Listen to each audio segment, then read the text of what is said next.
I wanted to create this blog for you guys to summarize a training that I just went through treating social anxiety or social phobia with exposure exercises, and give you guys a snapshot of what it looks like to work with me on treating your social anxiety. So as far as exposure exercises and social anxiety we know is a mental health disorder with the root fear of being judged or rejected by other people. And exposure exercises is a treatment intervention where we are intentionally leaning into facing our fears.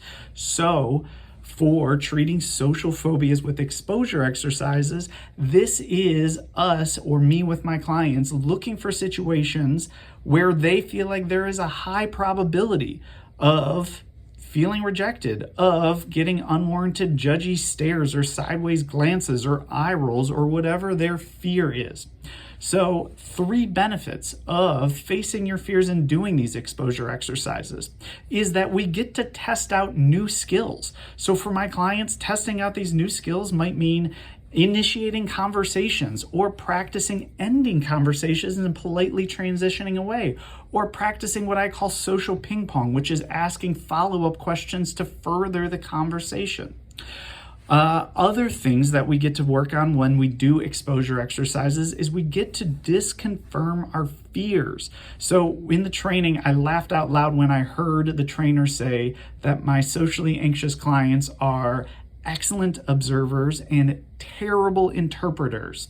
So what this looks like when I do work with my clients is we intentionally go into local grocery stores or places to buy clothes where we can meet people, and we practice engaging with people and seeing if we can disconfirm our fears. We practice doing the scary thing, so maybe that's going up and saying hi to people, giving people compliments, asking for help. And then we pause and we kind of turn down the next aisle, and my clients and I then process, okay, how did that go? How did you do it asking that question? How did you do it being brave and vocalizing and using your voice? And then how did the person respond? Did they get angry? Did they give you that disgusted look? Did they act annoyed or look at their watch or look at their phone?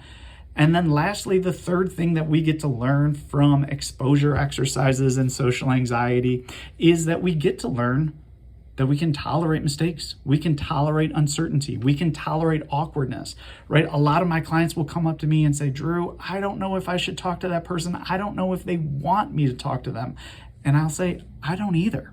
Nobody goes around with a sign on their chest saying, open for conversation, come talk to me.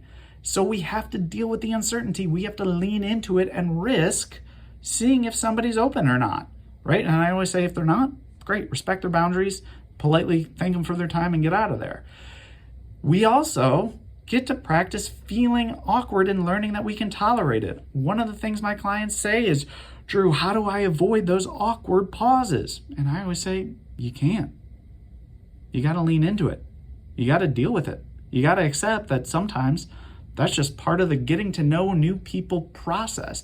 And when we go out and do our exposure exercises and stumble over our words, kind of fall flat and make a bad joke or not sure how to move forward, we get to practice sitting with the anxiety and saying, whew, that was uncomfortable, but I made it through. The worst thing happened and I'm still alive. If any of this sounds helpful, I encourage you guys to reach out to me to see if we would be a good match for therapy, because I would love to help new people with their social anxiety.